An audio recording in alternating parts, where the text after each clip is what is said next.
Hi hello నమస్తే welcome to our channel GGR Talks and Blogs. Video skip చేయకుండా last వరకు చూడండి, ఎందుకంటే ఈ video Indian pride and Indian freedom fighters గురించి ఉంటుంది కాబట్టి.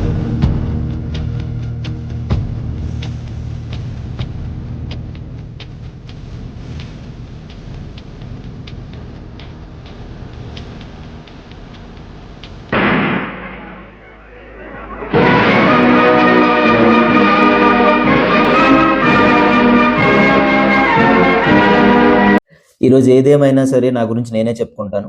2000 బిఫోర్ వరకు నా గురించి అందరూ తెలుసుకునేవాళ్ళు, అందరూ మాట్లాడేవాళ్ళు. బట్ 2000 తర్వాత ఏమైందో నాకు కూడా తెలియదు. నా గురించి డిస్కస్ చేయడం మానేశారు, మాట్లాడుకోవడం కూడా తగ్గించేశారు.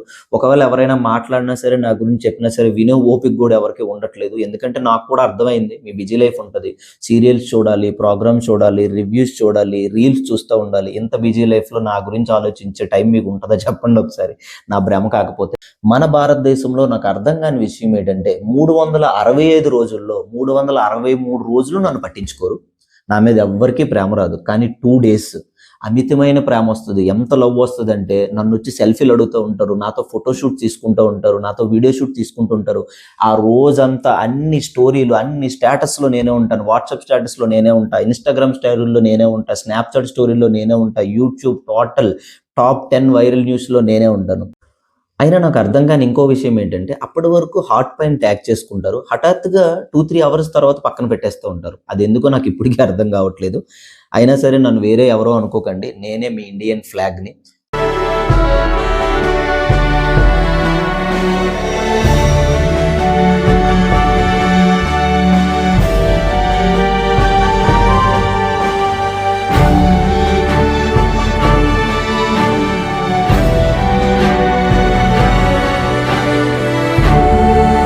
ఇండిపెండెన్స్ డే, రిపబ్లిక్ డే ఎందుకు డిఫరెంట్గా సెలబ్రేట్ చేసుకుంటారు, వాటి వెనక ఉన్న కథ ఏంటి అనేది ఈ వీడియోలో నేను మీకు ఎక్స్ప్లెయిన్ చేస్తాను. 1947 ఆగస్ట్ 15న మనకు స్వతంత్ర దినోత్సవంగా ప్రకటించబడింది కదండి. సో దాని తర్వాత మన నాయకులకు వచ్చిన అతిపెద్ద సమస్య ఏంటి, వాళ్ళ ముందున్న బిగ్గెస్ట్ ప్రాబ్లం ఏంటి అంటే, పరిపాలన ఎలా కొనసాగించాలి. రాజుల పరిపాలన తీసుకొద్దామని కొంతమంది, కానీ రాజుల పరిపాలన తీసుకొస్తే అప్పట్లో ప్రజలే చాలా విధంగా ఇబ్బందులు పడ్డారు. అండ్ పరిపాలన కూడా ఒకరి మీదే డిపెండ్ అయి ఉంటుంది కాబట్టి అది వద్దని డిసైడ్ అయిపోయారు. దాని తర్వాత మనల్ని పరిపాలించిన బ్రిటిష్ వాళ్ళ పరిపాలన ఏమైనా మనం తీసుకుందాము అంటే, ఆ బానిస సంఖ్యల నుండి తెంచుకునే కదా మనం ఇంత స్వతంత్రం సంపాదించుకున్నాం, మళ్ళీ అదే పరిపాలనలోకి వెళ్తే ప్రజలు ఇబ్బంది పడతారు కదా అని అప్పటి నాయకులు డిసైడ్ అయిపోయారు. ఇంకా అందరూ కలిసి తీసుకున్న ఫైనల్ డెసిషన్ ఏంటి అంటే, మనకు ఒక రాజ్యాంగం ఉండాలి, మన పరిపాలన మనమే చేసుకోవాలని అందరూ డిసైడ్ అయిపోయారు. అందరిలో ఉన్న ఇంకొక ఆలోచన ఏంటి అంటే, అసలు ఈ రాజ్యాంగాన్ని ఎవరు క్రియేట్ చేస్తారు, ఎవరు రాస్తారు.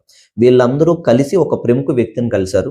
అసాధారణమైన విలువలతో కూడిన, అందరూ సమానంగా ఉండాలనే ఆలోచనతో మన కోసం ఒక రాజ్యాంగాన్ని క్రియేట్ చేశారు. ఆయన ఇంకెవరో కాదండి, డాక్టర్ భీమ్రావ్ రామ్జీ అంబేద్కర్ గారు. ఆయన దాన్ని 1947 ఆగస్ట్ 29న స్టార్ట్ చేయడం జరిగింది. దాన్ని కంప్లీట్ చేయడానికి ఆయనకి 2 years 11 months 18 days పట్టింది. సో అంటే 1949 నవంబర్ 26 కల్లా దాన్ని కంప్లీట్ చేసి ఇచ్చారు. అదే రోజున 284 అఫీషియల్ మెంబర్స్ సైన్ చేసి మరి దాన్ని ఆమోదించడం జరిగింది. మరి అలాంటప్పుడు నవంబర్ 26న మనం రిపబ్లిక్ డే జరుపుకోవాలి కదా, ఎందుకని జనవరి 26న జరుపుకుంటాం అనేది ఇక్కడ బిగ్గెస్ట్ క్వశ్చన్ మార్క్. దానికి కూడా ఒక రీజన్ ఉంది. సో ఆయన కంప్లీట్ చేసిన రాజ్యాంగంలో కొంతమంది కొన్ని విషయాలు నచ్చకపోవడం, దాంట్లో సవరణలు చేయడం, సో ఇలా చేస్తే బాగుంటుందని వాళ్ళు డిస్కస్ చేసుకొని కంప్లీట్గా జనవరి 26న ఆమోదించడం జరిగింది. మరి ఎగ్జాక్ట్గా జనవరి 26ని ఎందుకు ఆమోదించారు, ఎందుకు ఆ రోజే రిపబ్లిక్ డేగా మన ప్రజాస్వామ్యాన్ని మనం ప్రకటించుకున్నాము అనేదానికి కూడా ఇంకో రీజన్ ఉంది. జలియన్ వాలాబాగ్ ఇన్సిడెంట్ అయిన తర్వాత 1930లో జనవరి 26న నెహ్రూ గారి ఆధ్వర్యంలో ఇండియన్ కాంగ్రెస్ పూర్ణ స్వరాజ్గా ప్రకటించడం జరిగింది. దాన్ని బేస్ చేసుకొని జనవరి 26న మనం రిపబ్లిక్ డేగా ప్రకటించడం అనేది జరిగింది. అప్పటి నుంచి ఆనవాయితీగా కంటిన్యూస్గా మనం చేసుకుంటున్నాం.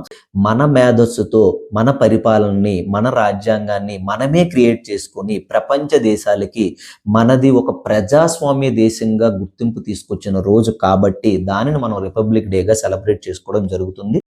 జనరల్గా ఇండిపెండెన్స్ డేకి జనవరి 26కి ఉన్న డిఫరెన్స్ ఏంటి అంటే, ఇండిపెండెన్స్ రోజు మనం ఫ్లాగ్ హోస్టింగ్ చేస్తాం. మీరు ఎప్పుడైనా సరే ఇండిపెండెన్స్ రోజు చూడండి, ప్రధానమంత్రి గారు రెడ్ ఫోర్ట్ నుండి ఫ్లాగ్ హోస్టింగ్ చేస్తారు. ఎప్పుడు కూడా ఫ్లాగ్ బాటంలో ఉంటుంది.